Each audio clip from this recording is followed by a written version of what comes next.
কোনোদিন কোনোদিন বাড়িতে ফিরে আসবো না। মা মারা গেছে।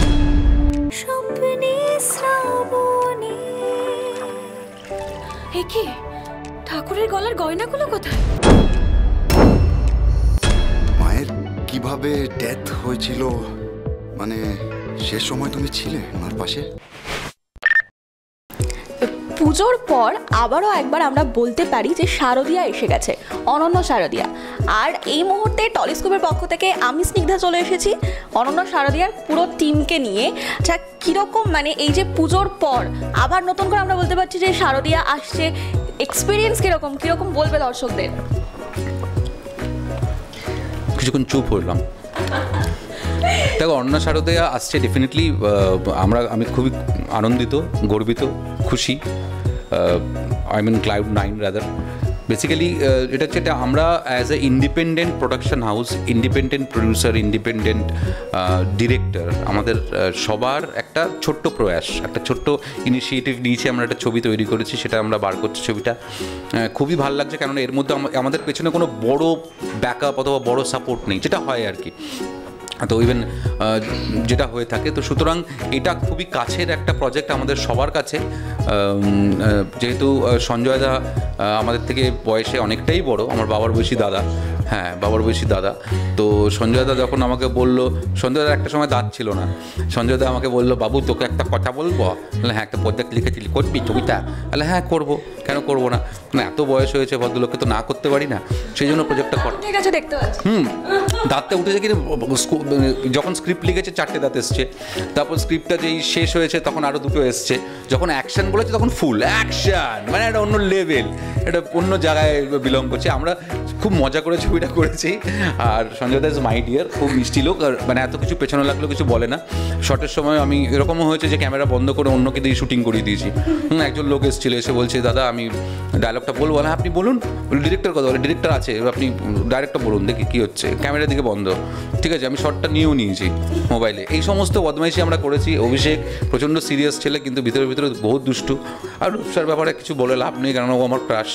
হ্যাঁ, তো রূপসাকে, আমার যখন রূপসাকে প্রথম দেখেছিলাম তখন আমি একটু ঝাপসা ছিলাম, কিন্তু তারপরে যখন রূপসাকে সামনাসামনি দেখলাম মানে পরিষ্কার হয়ে গেল আমার বিশ্বাস। হ্যাঁ, আমার সেই লক্ষ্মী। হ্যাঁ, আর আমার চোখের পাওয়ারটাও যেটা আছে সেটা আস্তে আস্তে ঠিক হয়ে গেল।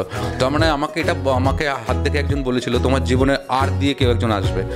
আমি হ্যাঁ, না গো, একজনই এসছে। আর না, আর দিয়ে আসবে, এই দিয়ে শেষ হবে। রূপসা, হ্যাঁ, রূপসা যেই এসছে, আমার সবটা সা করতে করতে ঠিক হয়ে গেছে আর কি। জানি না অনর্গল বাজে কথা বলছি, আপনারা মার্জনা করবেন, ঠিক আছে, কিন্তু ছবিটা দেখতে যাবেন। আচ্ছা, আমি শুনে নেবো যে এই যে এত সুন্দর অভিজ্ঞতার কথা আমরা শুনছি, এত মজার অভিজ্ঞতা, তো সেটে কিরকম পরিস্থিতি ছিল? সেটের পরিস্থিতি এইসব লোককে সামনে তো বুঝতেই পারছো, যা দেখছো।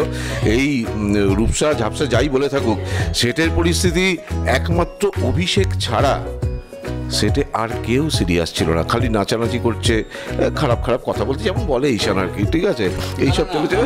আমি রেমুনারেশন নিয়েছি এই ছবিতে কাজ করার জন্য, আর এক্সট্রা রেমুনারেশন আমি পেয়েছি আমাকে সামলানোর জন্য, ঠিক আছে, ভালো টাকা পেয়েছি। না না, সত্যি অনন্য শারদিয়া আমরা সত্যিই খুব হই হই করে শুটিং করেছি। অনেক খুব খারাপ ঘটনাও ঘটেছে, কিন্তু তা সত্ত্বেও আমরা ভালো খারাপ মিলিয়ে একদম কাউকে মনে হয়নি যে এইটা কোনো পরিবার নয়। আমরা যতদিন শুটিং করেছি, সে চণ্ডীতলার বাড়িতে, আমরা হুগলিতে চণ্ডীতলার বাড়িতে শুটিং শুরু করেছিলাম, তারপরে এইখানে এসে শ্রীরামপুর বাড়িতে এসে ওই ফার্স্ট পার্টটা শেষ হয়েছিল, ফার্স্ট সেগমেন্টটা।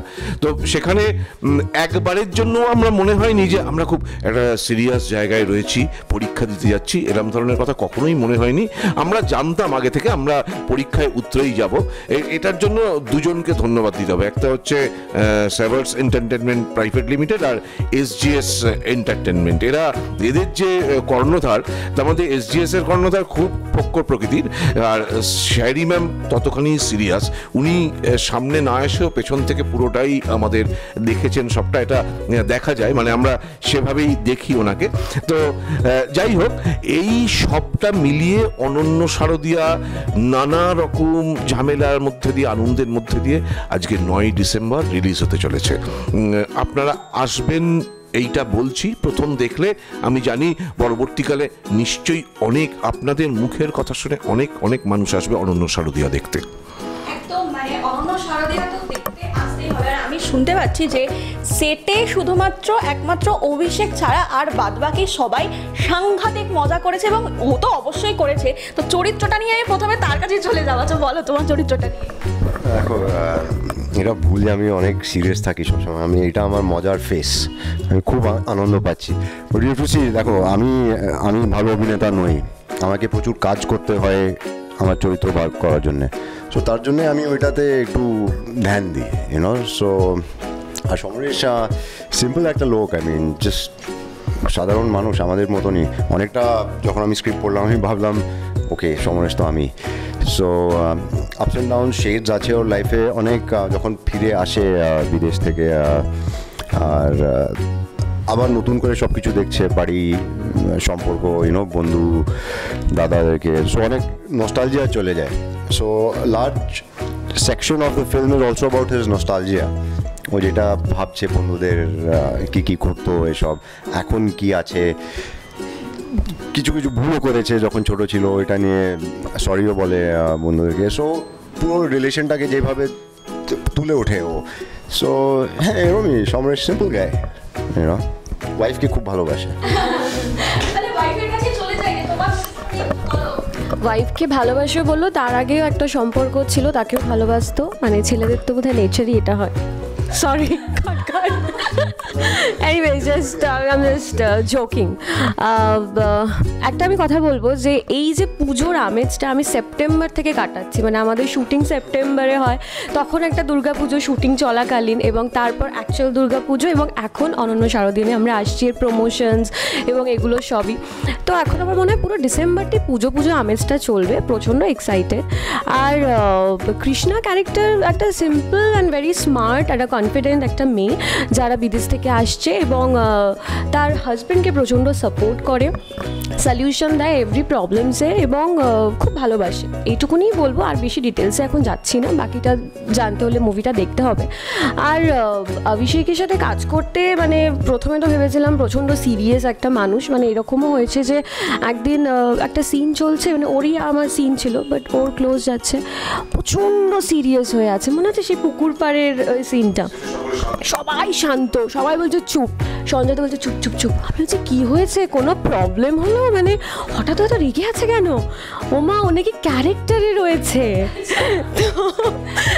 ওকে আচ্ছা, মানে এটা খুব ভালো সাইডও একটা, যে প্রত্যেকটা অ্যাক্টরেরও এটা হওয়া উচিত যে ক্যারেক্টারের মধ্যে থাকা, নিজেকে হোল্ড করে রাখা, এবং তারপরে সবাইকে ভয়ও পাইয়ে দেওয়া মাঝে মাঝে এরকম একটা গম্ভীর অ্যাটিটিউড নিয়ে। বাট ভীষণই ভালো একটা পার্সন, মানে ও যদি কারোর সাথে জেলাপ হয়ে যায়, প্রচণ্ড ফান লাভিং এবং মজা টজা করে। আর ওর কথা তো কিছু বলার নেই, মানে ও হচ্ছে, মানে আমি নাকি ওর ক্রাশ যখন ও 2 বছর বয়স ছিল। এবারে আমি ওকে বলছি ঈশান এবার একটু নতুন কিছু ট্রাই করো, অনেক হয়েছে। আর ওর সাথে থেকে থেকে এই মানুষটাও মানে কি বলবো, সঞ্জয় দাও বিগড়ে যাচ্ছে পুরো, দেখছি আজকাল প্রচণ্ড ইয়ার্কি মারছে। প্রথমে আপনি দিয়ে শুরু, কি বলবো বলো, যখন আমি প্রথম আমাদের বাড়িতে লক্ষ্মী পূজা হয়, লক্ষ্মীর পাশে তোমার আমার ছবি ছিল, লক্ষ্মী হতো, হ্যাঁ আমি লক্ষ্মী হতাম। ইটিভি বাংলা না, সেটা কেন বলবো, তুমি জানবে সেটা কোথায় হতো। তখন সব ঝাপসা দেখছিলাম। বাট এই মানুষটা প্রথমে আপনি দিয়ে শুরু করেছিল, তারপরে এসে তুইয়ে গিয়ে ঠেকেছে, তুই আর আপনি আর হচ্ছে না, এরকম একটা ব্যাপার। তো সব কিছু মিলিয়ে খুব মজা করে আমরা অনন্য শারদিয়া করেছি, প্রচুর আপস অ্যান্ড ডাউন ছিল, অ্যান্ড ওগুলো কাটিয়ে আজকে আমরা রিলিজের দিনে প্রায় আর কয়েকটা দিনই বাকি, তো নার্ভাস এবং এক্সাইটেড টু। ডিসেম্বর মাস ওটাটাই একটা অন্যরকম, আমার পুজো মরশুম রয়েছে ডিসেম্বর মাসে, কিন্তু এছাড়া আমরা দেখেছি যে ক্রিসমাস রয়েছে, হ্যাঁ 31st রয়েছে, তো এরকম কি প্ল্যান রয়েছে তোমাদের সবার কাছ থেকে? প্ল্যান আমার তো ইচ্ছা আছে এবার একটু পাহাড়ে যাওয়ার, তো প্ল্যান করেছি একটু 31st এবার বাইরে কাটাবার। সো লেটস সি, আমার না কি হয়, যতই আমি প্ল্যান করি ঠিক তীরে এসে তরি ডুবে যায়, মানে আমার কোনো প্ল্যান সাকসেসফুল হয় না। হুট করে যদি কোনো প্ল্যান করি না, ওটা বেস্ট। তো আপাতত ইচ্ছা আছে, সো লেটস সি কি হয়। Christmas, I don't know, Christmas is my favorite festival. Christmas R Diwali, I like them very much. In fact, আমি ছোটবেলায় 2-3 বার করেছি। I used to dress up as Santa Claus, literally, and go to Park Street and give toys and gifts to the kids. তো এবছরও ওরকমই কিছু করবো, বাচ্চাদেরকে gifts দেবো, ওটাই করবো। হ্যাঁ, এটা তো একটা ব্যাপার, মানে এই শুটিংটা শেষ করেই আমরা কোথাও বেড়াতে যাব ঠিক করেছিলাম, মানে আমাদের টিমের মধ্যে যারা আছে, কিন্তু সেই তখন থেকে আজ অবধিও বেড়াতে যাওয়া হয়ে ওঠেনি। আর মনে হয় না ডিসেম্বরে হবে, কারণ আমরা সম্ভবত আমরা আরেকটা ছবিতে ঢুকে যাব, সুতরাং আর কোনো সম্ভাবনা নেই। তারপরে অনন্য শারদিয়া রিলিজ করবে, এই আনন্দেই মনে হচ্ছে আমরা সারা কলকাতা ঘুরেই মনে হচ্ছে আমরা বিদেশে আছি, কলকাতায় আছি, কলকাতা বাইরে আছি। অনন্য শারদিয়া একটা মানে আমাদের যেভাবে একদম মাথার উপরে ছেয়ে আছে না, মনে হচ্ছে একটা সুন্দর নীল আকাশ অনন্য শারদিয়ায় ছেয়ে আছে, সুতরাং আর বাইরে যাওয়ার কোনো ইচ্ছেই নেই। আমরা অনন্য শারদিয়া নিয়ে সারা ডিসেম্বর, সারা জানুয়ারি এইটা নিয়েই কাটাতে চাই। সারা বছরই পুজো পুজো একটা মরশুম তো থাকছেই, তো ডিসেম্বরটা আলাদা করে দর্শকদের কি বলবেন, তারা কি আবার নতুন করে পুজো পুজো ভাবটা পাচ্ছে তাহলে? ডিসেম্বরে আমার যেটা মনে হয় যে পুরনো জিনিস সব কিছু ভুলে ডিসেম্বরে নতুন করে প্রেম করো। পুরনো যত কমিটমেন্ট, যত গার্লফ্রেন্ড যারা, বয়ফ্রেন্ড যারা ছিল, যে সবসময় বলে এটা করো না, হ্যাঁ মানে এটা করো না, ওটা করো না, সেটা করো না, হ্যাঁ এটা করা তোমার ঠিক না, ওটা করা, এই ধরনের যদি কোনো মেন্টালিটি কারোর থাকে তাদেরকে ভুলে যাও। আমি যেটা করছি আমি নিজের সজ্ঞানে ভাবছি যে আমি ঠিক করছি কিনা, এবার আমাকে যদি কারোর মতন চলতে হয় তাহলে তো হয়ে গেল। সুতরাং ডিসেম্বরে বাচ্চাদেরকে বলছি ভাই নতুন করে প্রেম কর, হ্যাঁ, আর যারা খালি আছিস তারা আমাকে একটু বলিস, আর আমি হেল্প করে দেবো, আমার সাথে কিন্তু না, হ্যাঁ আমি হেল্প করে দেবো। আর আর আমি চাইছি যাতে আমাদের অনন্য শারদিয়া ছবিটা বেরোনোর পরে ওটা যাতে ডিসেম্বরে বেরোবে, জানুয়ারি, ফেব্রুয়ারি, মার্চ, এপ্রিল, 6 মাস ধরে যাতে হাউসফুল থাকুক, সবাই যাক, কারণ অনেক কষ্ট করে, অনেক কাঠখড় পুড়িয়ে, অনেক দুঃখ, কষ্ট, ভালোবাসা, আনন্দ সবের মধ্যে দিয়ে আমরা সারা বছর কাটাই, এবং ছবিটার জন্য তাই করেছি। এবং ইন্ডিপেন্ডেন্ট প্রডিউসার, আবার বলছি, শেভটস এন্টারটেনমেন্ট অ্যান্ড SGS এন্টারটেনমেন্ট যারা যেভাবে আমাদের সাপোর্ট করেছে, তার সাথে আমাদের টিম অ্যাডভার্ব যেভাবে PR পাবলিসিটি প্রমোশন দেখেছে, কিছু কিছু লোকের নাম না নিলেই হয় না, সমিতাভ, তারপরে আমাদের স্মৃতি, আমাদের যে DOP স্মৃতি, রাঘব দা, মেঘলা, আমাদের মানে যারা এন্টায়ার জিনিসগুলো, লাইন প্রডিউসার যে আমাদের স্যামি, সমিতাভ, এবং আরও একজন শান্তনু, এরা যারা যারা হেল্প করেছে, শুভব্রত দা, সবাই মানে যারা আর মধ্যে রয়েছে, তারা তাদের whole night they have given to this. একটা ইন্ডিপেন্ডেন্ট প্রোডাকশন, অনেক স্টিপুলেটেড বাজেটে ছবিটা করা। যদি তোমরা নতুন প্রেম করছো করো, তার সাথে ডিসেম্বরে গিয়ে তাকে নিয়ে, অথবা যাকে ছাড়বে তাকে নিয়ে, তারপরে যাকে ধরবে তাকে নিয়ে, তাদেরকে নিয়ে যদি অনন্য শারদিয়াটা দেখো, আমাদের তাহলে সংসারটা চলবে, আমরাও আরও বেটার কিছু করতে পারবো, এইটুকু, আর কিছু না। আচ্ছা, আমি একটা জিনিস জাস্ট জানতে চাইবো, সেটা হচ্ছে আমি শুনলাম যে সেটে প্রচণ্ড পরিমাণে মজা হয়েছে, আর সেটা আপনারা দেখতেই পাচ্ছেন যে তার রেশটা এখনো থেকেই আছে। তো একটা ইনসিডেন্ট একটু জানতে চাইবো, যেটা মানে দর্শকদের সাথে শেয়ার করবেন। তোমরা বলবেন, আমি বলবো। সবচেয়ে একজন ভদ্রলোক, সেই ভদ্রলোক এখানে একটি চরিত্র অভিনয় করেছে। সেই ভদ্রলোক যত জুনিয়র আর্টিস্ট আছে, হ্যাঁ পুরোহিত, যত জুনিয়র আর্টিস্ট আছে, প্রত্যেকটা জুনিয়র আর্টিস্ট যারা মহিলা, basically all the girls, women, তাদেরকে গিয়ে বলছে শোনো, আমার কিন্তু একটা নতুন ছবি আসছে, আমি কিন্তু প্রডিউস করবো, তুমি তোমার নাম্বারটা দাও। কিছুই জানি না, হ্যাঁ, তো উনি সবার থেকে নাম্বার নিচ্ছিল, নাম্বার নেওয়ার জন্য বলছিল। তো একটি মেয়ে আমাকে বলছে, ঈশানদা ওই লোকটা বড় ডিস্টার্ব করছে। আমি কী হয়েছে বলতো? বলে আমার নাম্বার চাইছে, এই করছে ওই করছে। আচ্ছা ঠিক আছে দাঁড়া। এবার আমি বললাম, দাদা আপনার তো একটা চরিত্র, একটা ছোট্ট রোল আছে, ওইটা তো ডায়লগগুলো বলতে হবে আপনাকে, এদিকে ওনার কোনো রোল টোল নেই। হ্যাঁ, তো আমি আমাকে বললো কে বলেছে? আমি ডিরেক্টর বলেছে, ডিরেক্টর এখন নেই, তো ডিরেক্টর আমাকে বলেছে শর্টটা নিয়ে নিতে। তো রাজীবকে বললাম, রাজীব যে আমাদের চিফ এডি, চিফকে বলে রাখলাম, বুঝে গেল। স্মৃতিকে বলে রাখলাম, DOP, সে বুঝে গেল। ক্যামেরা অফ, ভদ্রলোককে দাঁড় করে দিলাম, তার সাথে আরেকটা কো-অ্যাক্টরকে বুঝিয়ে দিলাম। দুজন দাঁড়িয়ে গেল, দাঁড়িয়ে গিয়ে বললো, কো-অ্যাক্টর বলছে, এইখানে যে বনেদি বাড়িতে আপনি এত বছর ধরে পুজো করছেন, আপনি কি ফিল করছেন? অ্যাকশন বলার পরে লোকটা বলছে, আমার ডায়লগ কোথায়? আমি বললাম, দাদা এটাতে কোনো ডায়লগ নেই। রাজীব পেছন থেকে বললো, যে দাদা আপনাকে ডায়লগটা এটা বলতে হবে, আপনাকে যখন জিজ্ঞেস করে কতদিন ধরে পুজো করছেন, আপনি বলেন 100-200 বছর ধরে পুজো করছি, ভালোই আছে, এসব বলবেন। বলে আচ্ছা ঠিক আছে, টেক 2, ক্যামেরা বন্ধ, তখন লাইট সেট আপ চলছে, টেক 2, ক্যামেরা বন্ধ, হ্যাঁ একজন এসে পাফ করে দিয়ে চলে গেল। আর সব এরকম করে করা যাতে জিনিসটা হয়। আবার বলছে হ্যাঁ আপনি এখানে কত, হ্যাঁ তা তো 150-200 বছর ধরে কাজ করছি, সবই ঠিক। এরপরে কি বলবো, পেছন থেকে বলছে দাদা ডায়লগ মনে রাখতে পারছেন, আপনার সিন রাখবো না। এইসব করা, হ্যাঁ কোনো যাতে হিউমিলিয়েশন না হয়, মানে যা তা কিন্তু। আর এই যে এত সুন্দর যে আড্ডা চলছে, তাতে কিন্তু অন্য শারদিয়া দেখার জন্য দর্শকরা আরো বেশি উৎসুক হয়ে পড়ছে যে এখানে মানে আমরা যদি অফ স্ক্রিনেই দেখতে পাই যে এরকম হচ্ছে, তাহলে অন স্ক্রিন কিরকম আমরা তাদের কেমিস্ট্রি দেখতে পাবো। যা দর্শকদের কি বলবেন টলিস্কোপের মাধ্যমে একটু বলেন। হ্যাঁ জানি না, যদিও আপনারা ছবিটা দেখেন আশা করি ভালো লাগবে আপনাদেরকে। অ্যান্ড অনন্য শারদিয়া অ্যান্ড মেরি ক্রিসমাস। ও এটাই বলবো যে ছবিটা দেখলে বুঝতে পারবেন যে এটা আপনাদেরই ছবি এবং বাঙালিদের ছবি, বাংলার ছবি। আমি এটুকুনি বলবো যে আপনারা রিলেট করতে পারবেন প্রত্যেকটা চরিত্রের সাথে।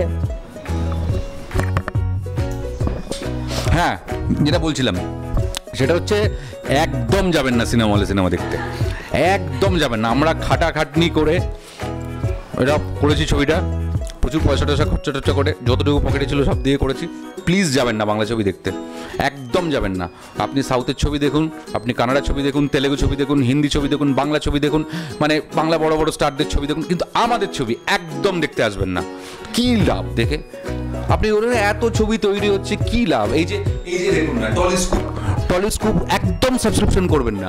আমরা খেটে করছি, টলিস্কোপ খেটে করছে, এরা একটা অর্গানাইজেশন দাঁড় করানোর চেষ্টা করে, একদম হেল্প করবেন না প্লিজ। যদি মনে হয় করবেন তাহলে প্লিজ করুন, 10 জন লোককে বলুন ছবিটা দেখুন, বাংলা ছবির পাশে থাকুন একদম। হ্যাঁ সব মিলিয়ে মানে বাংলা ছবিটাই দেখুন, অনন্য শারদিয়া দেখুন, আশা করি ভালো লাগবে। ওই যে একটু আগে বললো আমরা 6 মাস ধরে চলবো, হয়তো 6 মাসের বেশিও চলতে পারে আপনারা দেখলে। থ্যাংক ইউ তোমাদের সবাইকে, আর অনন্য শারদিয়ার জন্য অসংখ্য শুভেচ্ছা। হ্যালো, আমরা অনন্য শারদিয়ার টিম আজকে টলিস্কোপের সাথে আছি। আপনারা যারা দেখবেন রিকোয়েস্ট করছি please like, share and subscribe to Tollyscope. আজকে আমরা রয়েছি টলিস্কোপের সাথে আছি অনন্য শারদিয়ার full team. And please guys তোমরা সাবস্ক্রাইব এবং লাইক করো টলিস্কোপে আজকে অনন্য শারদিয়া আপনারা দেখলেন। আপনারা প্লিজ টলিস্কোপকে সাবস্ক্রাইব করুন, লাইক করুন, আপনারা দেখতে থাকুন টলিস্কোপ এবং অনন্য শারদিয়া। নমস্কার, আমি ঈশান মজুমদার। টলিস্কোপের সাথে থাকুন, টলিস্কোপকে লাইক করুন, শেয়ার করুন, সাবস্ক্রাইব করুন এবং স্কুপ যদি পেতে হয় গো ফর টলিস্কোপ। কেমন লাগলো এই পর্বটি অবশ্যই জানাতে ভুলবেন না। কোথায় থেকে দেখছেন সেটাও আমাদের জানাবেন, তাহলে আমরা বুঝতে পারবো কত দূর আমরা পৌঁছতে পারলাম।